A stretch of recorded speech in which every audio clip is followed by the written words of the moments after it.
Peshawar Zalmi versus Multan Sultan का जो match हुआ, एक दफ़ा फिर से पेशावर ज़ल्मी के बॉलर्स का भला होगा, उन्होंने फिर से रन दे दिए और बहुत बड़ा टारगेट फिर से अगेंस्ट टीम ने चेज़ कर लिया। अगर लास्ट मैच में देखें तो 241 का टारगेट और क्वेटा ने बड़े आसानी के साथ वो चेज़ कर गए। जो मेन किरदार थे वो जेसन रॉय थे, जिन्होंने बड़ी तेज़ इनिंग खेली, 135 रन, और मेरे ख़्याल से एचबीएल पीएसएल के सबसे हाईएस्ट स्कोरर भी वही थे। उसके बाद इस मैच में अगर नज़र डालें तो 243 का टारगेट फिर से चेज़ हो गया। आप इसमें मेन किरदार किसका था? रायली रोसो का था। तो भाई जब आप बैट्समैनों को खिलाओगे, प्रैक्टिस कराओगे, तो वो तो आपको ऐसे ही मारेंगे जैसे मारा इन्होंने 2 मैचेज़ में पेशावर ज़ल्मी को। कहाँ गलतियाँ कर रहे हैं पेशावर ज़ल्मी? क्या इनके पास कोई बॉलिंग कोच इस कदर अच्छा नहीं है? क्या वो कोई अच्छी टिप्स इनको दे नहीं पा रहा कि इनको इनके लिए कमबैक करना बड़ा मुश्किल हो गया? और कोई बॉलर ऐसा नहीं था जो कि दिखा कि वाक़ई कोई अच्छी बॉलिंग कर रहा हो। जो आ रहा है वो शॉर्ट पिचेस पे जा रहा है और बड़े आसानी के साथ जो बैट्समैन आ रहा है उनको खेले जा रहा है। तो भाई थोड़ा-सा एक्सपीरियंस का यूज़ करो। अरशद इकबाल साहब, ये आपकी डोमेस्टिक क्रिकेट नहीं हो रही। फिर आप रोते हो कि हमें पाकिस्तान टीम में सेलेक्ट नहीं किया जा रहा। हमारी परफ़ॉर्मेंस अच्छी है, हमें पाकिस्तान से नज़रअंदाज़ किया जा रहा है। तो भाई इस परफ़ॉर्मेंस के ऊपर आप कभी भी पाकिस्तान नहीं खेल सकते हो। अपने ज़रा इससे सोचो इससे। आप सिर्फ़ शॉर्ट पिच और पेस पे ज़ोर दिए जा रहे हो। कोई स्लो वन आपकी दिखी नहीं, कोई यॉर्कर आपका दिखा नहीं। रायली रोसो इतने आसानी के साथ आपको खेल रहा है। इसके अलावा अगर देखें तो वहाबियास के बाद दुनिया भर की तमाम लीग्स का एक्सपीरियंस, इंटरनेशनल मैचेस में पाकिस्तान को इतने मैचेस में ये रिप्रेजेंट कर चुके हैं, उसके बावजूद क्या बॉलिंग कर रहा है। अफ़गानिस्तान के बॉलर देख लें, मुजीबुर रहमान क्या बॉलिंग कर रहे हैं, समझ ही उनको नहीं आ रही। इतने अच्छे बॉलर हैं लेकिन क्या एक्सपेंसिव साबित हो रहे हैं। उसके अलावा अगर देखें तो अज़मत उमरज़ई क्या बॉलिंग कर रहे हैं, स्लो वन, और जो आ रहा है वो हिटिंग किया जा रहा है, जो आ रहा है वो हिटिंग किया जा रहा है। तो भाई इस तरीके से अगर बॉलिंग करोगे तो मुश्किल है फिर आप क्वालीफाई कर जाओ। फिर तो क्वेटा आपसे बेहतर है कि वो कम से कम इतना टारगेट तो वो डिफेंस कर जाएँगे। यहाँ पे दाद देनी पड़ेगी रायली रोसो की, क्या ज़बरदस्त इनिंग खेली उन्होंने, क्या ज़बरदस्त तरीके से फिनिश किया। और जब मैच एंड हुआ तो उसके बाद उनसे जब पूछा तो उन्होंने कहा कि जो लास्ट मैच हुआ था क्वेटा का, उसमें मैं जो जेसन रॉय ने इनिंग खेली थी, उसके बाद जो उन्होंने एक कॉन्फ्रेंस की थी कि आप जाओ ग्राउंड में और छा जाओ। बोला मेरे वही उसी स्ट्रेटजी के साथ मैं आया था। मैं आया ग्राउंड में, मैंने ये नहीं देखा टारगेट 243 है, 244 है, मैंने बस दूसरी गेंद से हिटिंग स्टार्ट की। और इस एचबीएल पीएसएल की सबसे फास्टेस्ट 50 भी रायली रोसो के नाम रही, और सेंचुरी भी इन्होंने बना डाली। इससे पहले भी रिकॉर्ड इन्हीं का था सेंचुरी का। इन्होंने लगभग 43 गेंदों पे सेंचुरी बनाई थी, जो कि अपना ही रिकॉर्ड इन्होंने फिर से तोड़ दिया। 41 गेंदों पे इन्होंने सेंचुरी बना दी।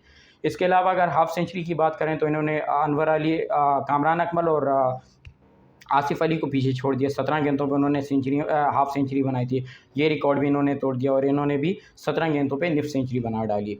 तो रायली रोसो बड़ा ज़बरदस्त चल रहे हैं इस पीएसएल में और बड़ा मुल्तान सुल्तान के लिए ज़बरदस्त साबित हो रहे हैं, और मुल्तान सुल्तान अपनी इस परफ़ॉर्मेंस से बहुत ज़्यादा खुश होगा।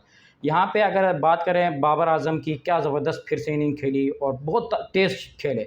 देखें कहीं पे लोग इनको बहुत ज़्यादा क्रिटिसाइज़ कर रहे थे कि बाबर आज़म बहुत स्लो खेलते हैं और टी20 में इस तरीके से खेलना सही नहीं है। लेकिन जो इनिंग इन्होंने खेली, 24 गेंदों पे निफ़ सेंचुरी बना डाली।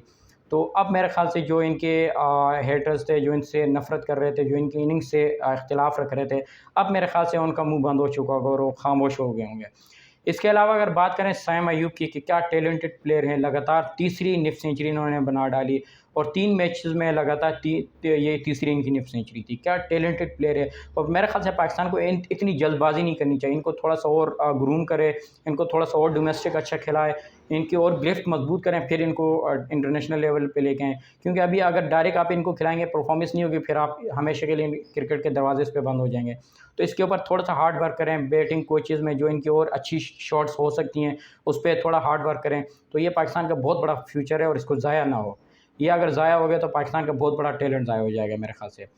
यहाँ पे दाद देनी पड़ेगी हारिस को, क्या ज़बरदस्त इनिंग खेली। जो ओपनिंग की पार्टनरशिप 150-60 की लगी थी, उसके बाद नीचे आके हारिस ने जो कमी पेशी थी उसको पूरा किया। 11 गेंदों में मेरे ख़्याल से 38 रन किए और लगातार शेन कॉटरेल को 3 पे 3 जो छक्के मारे, क्या ज़बरदस्त बर्क रफ्तार इनिंग थी। जो थोड़ी बहुत और कमी पेशी थी उसको आके टॉम कॉलर, कैडमोर ने पूरा किया और मेरे ख़्याल से 15-16 गेंदों पे 38 रन उन्होंने भी बनाए। बड़ी ज़बरदस्त बैटिंग रही, पेशावर की बैटिंग पे उनको दाद देनी पड़ी। लगातार दूसरे मैचेज़ में दूसरा मैच उनका और 240 प्लस जा रहे हैं, लेकिन बॉलिंग में आके मार खा रहे हैं। आज देखें, अगर बाबर आज़म कैप्टेंसी कर रहा होता और फील्डिंग में होता तो फिर लोग सारे उसी पे तनकीद करते कि भाई बाबर आज़म कप्तान उस तरह के है नहीं, और आए और देखें 240 का फिर चेज़ हो गया। इतने सख्त बुखार के अंदर भी अगर वो आके बैटिंग करके आपको इतनी तेज़ बैटिंग करके 24 गेंदों पे निफ्स सेंचुरी बना के दे रहा है, तो इस चीज़ को आप मानें और उनको रिस्पेक्ट दें उनकी बैटिंग से। इख्तिलाफ़ अपनी जगह, लेकिन जो बैटिंग उनकी है, देखें कप्तान कभी भी आपको मैचेज़ नहीं जितवा सकता। कप्तान आप अपनी अच्छी इनिंग खेल सकता है, अगर वो बॉलर है तो अच्छी बॉलिंग कर सकता है, फील्डिंग में जहाँ फील्डर बॉलर्स ने खड़ा करना है वहाँ वो कर सकता है। इसके अलावा तो वो तो ये नहीं है ना कि दूसरे के मुँह में हाथ डाल के मैच निकाल दे, ऐसा तो कोई नहीं कर सकता। आज तो बाबर आज़म ने फील्डिंग में आए ही नहीं। तो मुझे बताएं, टॉम कॉलर कैडमोर था, आप सब उसके ऊपर इल्ज़ाम लगाएंगे कि टॉम कॉलर ने कप्तानी उस तरीके से अच्छी की नहीं। तो भाई इस तरीके से नहीं चलो। आप आपके अगर बॉलर उस तरीके से बॉलिंग नहीं कर पा रहे तो इसमें कप्तान की कोई गलती नहीं है।